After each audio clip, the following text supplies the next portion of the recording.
walang time to discuss with the team na wala man lang silang select na discussions na 30 minutes to ideate with your team. Walang ganun eh. It's throughout seminars, panel discussions talaga eh. Kaya nakaka-frustrate siya.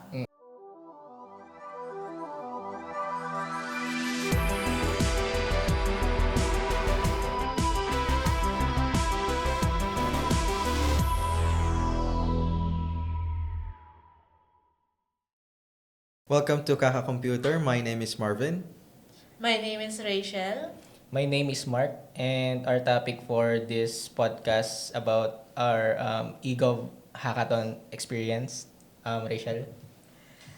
Hi, I think for the viewers, so for the experience for the ECOV Hackathon, it's a 2-day hackathon. So it's actually open for students and professionals.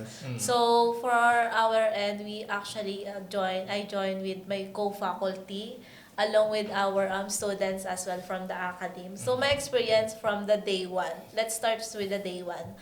I think for the day one, for the registrations, it's a bit of frustrations then. Kasi, number one, although maayos yung alphabetical callings nila ng mga participants na attendees, but when it comes dun sa mga submissions, like for example, the NDA, it's a hackathon, di ba? So we're expecting na something is already automated. Pero what happened on that one is, it's actually manual pa. So there's a lot of problems pa na yung some organizers kapag nagtanong ka, they didn't know what to do.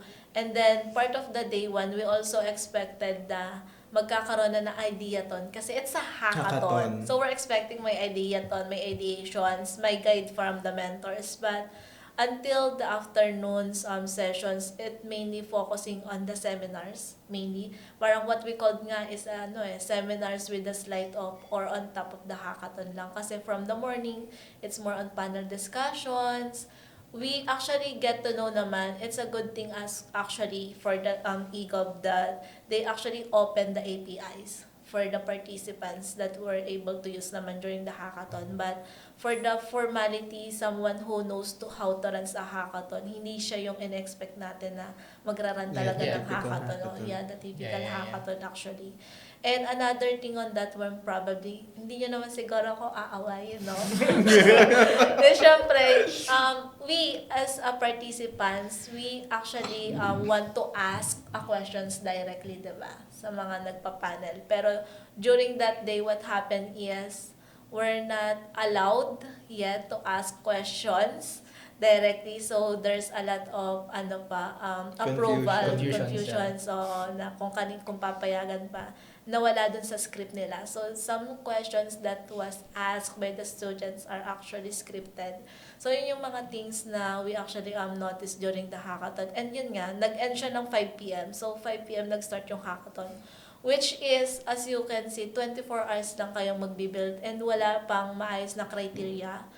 It wasn't mentioned totally ano ba yung goals, ano ba yung gagawin. Although sinabi, that's why most participants are got confused. Nag-expect ba kayo ng prototype or concept lang yung gagawin nyo? Siyempre, nag-join tayo ng hackathon to be competitive enough. How about you, Mark? Okay, medyo same kami ng initially when it comes into registration. So I think malaking expectation ko or ng lahat since it's an EGOV hackathon so by DICT. So malaki yung expectation. But ayun nga siguro yung first na experience ng team namin is that initially na-reject yung registration namin. Na-reject. And then we didn't know why kasi before the confirmation date, so nakapag-complain naman kami. I mean, confirm naman lahat kami. And then ayun, our initial registration got rejected. So pero nagre-register kami. So I think si USEC inopen ulit yung registration nun alam ko. So nag-register ulit kami. And then, by that time, ayun, nakapasok na kami dun sa registration. And then, on the day of the day 1 registration, so, merong pinafila pa na requirements online. Nag-complain na kami. And, expected namin na wala ng Tapos Philaban. na. Tapos Yeah. na. So the same document and pinilapan ulit Printed. namin. Yeah. Pinilapan ulit namin yung hard copy nun. Pinilapan ulit namin. So ayun yung first day experience namin, and also ayun nga, I think ito din naman yung na-experience ng iba throughout day 1, mostly seminar, panel discussion, and all. And then 5 p.m. na nag-start. And since it's a hackathon, sobrang limited na nga lang yung time. So sobrang late pa nag-start, di ba? So malaki talagang frustration 'yon sa mga hackathon participants. Yeah. Yeah, because typically when sa hackathon, we start, especially kapag like, may onting intro, pero we begin to binibigay na agad Yeah, yung general yes, idea exactly. kung tungkol saan, para as a participant, nakapag-ideate ka na kasi mag-ideate ka pa, and you have to build it. Yeah. And also, given that puro seminar na siya, di ba? Wala pang table. So, Ang hirap na kami na Isang hilera. Yes. yeah, yung ibang participant nga parang nandoon na sa Nasa sulok. likod, nasa sulok. Kasi we need to plan, di ba? When doing Yeah. hackathon, you need Yeah. to plan. Tsaka walang time to discuss with the team na Yeah. wala man lang silang selet na discussions na 30 minutes to ideate with your team. Walang ganun eh. It's throughout seminars, panel discussions talaga eh. Kaya nakaka-frustrate siya. Which is like, this is supposed to be hackathon. The focus Yes. is building Yes. stuff. Yeah. And So- I think lahat yung ina-expect is mag-i-start siya agad. Agad, Early. yeah. Na super Agad-agad. early. Like, bibigay na yung idea, bibigay na yung criteria, and ipapakilala yung panel of judges. Yeah. Hindi papakilala yung Pinakilala ba? ito yung isang Medyo confused. naging problem. I think, ito sinabi din to ni Yusek. Since nakuha na yung top 10, pero i-evaluate pa din daw yung top 30. Yeah, that's on Right. the day 2. That's on the day 2. So, given that, na sinabi yan, I think hindi pa totally na-evaluate lahat ng submissions. And I think ayun din yung na-experience ng iba, and ayun din yung nakita ng iba. So, Nauna yung top 10 kesa dun sa Yun top din yung 30. confusions actually during the day 2. Medyo confusing din yung program flow nila eh. Kasi walang, di ba, na-adjust yung announcement din.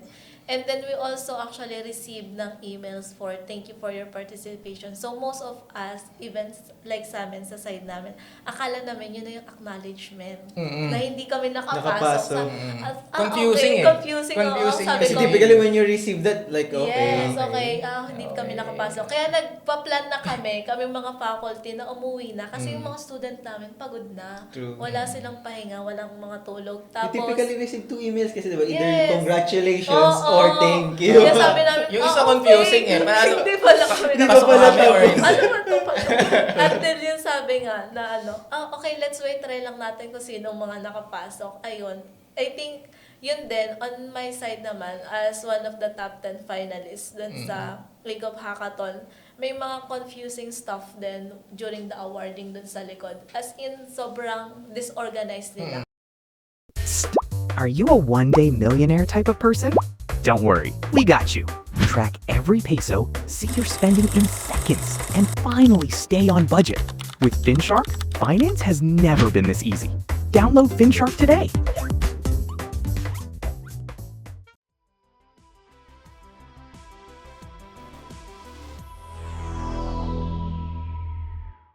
And also, given na nag-present yung top 10, I think kinat din yung Kinat din Q&A, actually. right? Yung first Q&A. team, they were able to attend yung Q&A. Nagkaroon pa ng Q&A for the first group. Pero yung mga sumunod na, wala na, kinat off na. Tapos And that's nirarush. hard. Kasi, diba, like, Yes, you have that's to the most describe. important Oo, one of the in most the important hackathon. hackathon. Yeah. Aside from pitching. And that's the main thing kasi minamadali na kami ng mga organizer dun sa likod. So Sobrang yun yung limited sabi, ng time. kailangan limited, kailangan tapusin within this, kung ano yung, Kung kung ano ano yung yung sinabit yung presentations, yun Yun din na yung yun. gawin yun sa unahan. So sobrang dami nilang mishap dun sa event na yun talaga. And also, nagulat din ako kasi like top 10, pero Tapos nag-additional. equalize lahat kayo. Diba? Yes, that Hindi exactly. ko gets, but equalize yung Hindi lahat ko ng din top 10. gets. Kasi di ba, Like, there's supposed to be, rankings. rankings. Walang Walang rankings. rankings, yeah. Oo, walang Exactly. rankings. Walang rankings. Pero sabi nila, magkakaroon pa ulit ng top 5. So, Yeah. hindi namin I alam. think it's based on the So, ng comment of... criteria, oo. Yeah. Magkakaroon ng top 5. Pero, sa top 10 ba yun kukunin or sa top 30? Yun nga yung Di not ba? clear as Ay, well as of the moment. medyo confusing pa Confusing pa rin rin siya. part na Mm. And paano nila evaluate yung top 5? Like yun yan, there's no clear, walang clear Walang evaluation. transparency dun sa evaluation. Kasi typically, like, yun ang unang-unang like, konting introduction din, may malaking slide doon na ito yung, this is the prompt, this is the judging criteria, and here's your judge. Kasi as a hackathon participant, you search, sino ba tong judge na to? Actually, they have judging criteria, pero yung judging Hindi. criteria nila is very broad. Very Kasi it broad. focus on UI, UX, 30% ganito something, Reels, 10%, diba? And other things. Pero yung very specific na judging criteria na we actually do most of the time sa hackathons Sa hackathon, natin, yeah. wala silang pinoprovide na gano'n. Walang pinaprovide. I think, given that 100, ilan teams? 130? Yeah, it's a So, I think 130. kulang talaga yung time eh. Yes. Kulang talaga yung time. Even though, isipin mo, ilan kaya yung nag-evaluate? Hindi din natin alam kung ilan yung nag-evaluate eh. And Wala paano silang nila binigay. in-evaluate Paano yung nila top 10? in-evaluate? It's not clear. Paano nila sila nag-come up sa top 10? So, ayun. So, sobrang lost tayo doon. Ano talaga yung nangyari? Di ba? Hindi namin alam kung ano nangyari sa event na yun. Parang, okay, that's it. Pero given that frustrations na experience namin throughout the hackathon, there's still a good thing naman. Yes. No? There's still a good thing. Kasi during the hackathon, pinresent yung EGOV API. EGOV Yes, APIs, the EGOV API. EGOV platforms, so yung mga innovations or yung mga na-digitalize na government platforms. And it's a good thing kasi meron na tayong ganun. Before, wala naman tayong ganun, yes. right? Or And- it's paid. Like FCC, I believe it's paid. So, it's a good thing na meron ng EGOV APIs. So, we were able to use that throughout the hackathon. So, talagang na-integrate na natin siya. Talagang integratable na talaga siya kung na-experience nyo. So, yep, I think overall, EGOV app is really, really good. No?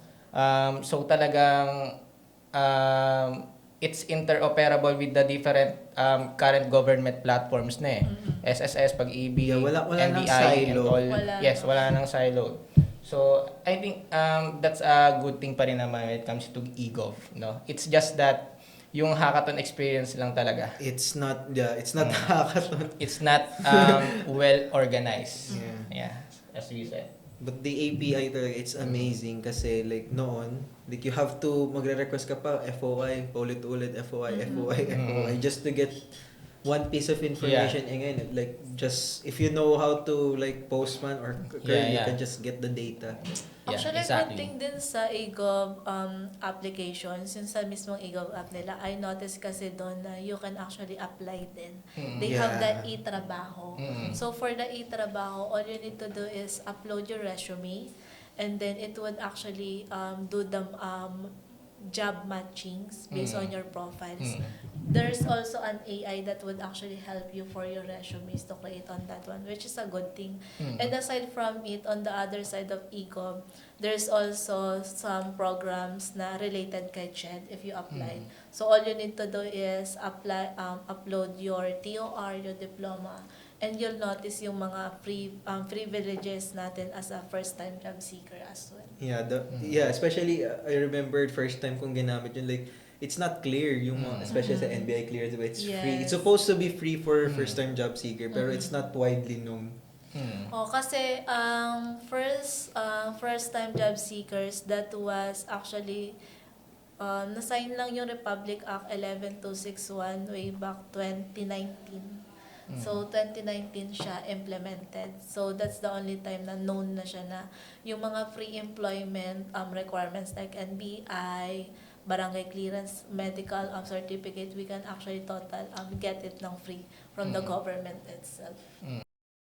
Thanks to our sponsors, Agora, Finshark, Tutorials Dojo, Young Satio, Amazon Web Services User Group Philippines, and Facebook subscribers. On to our next episode.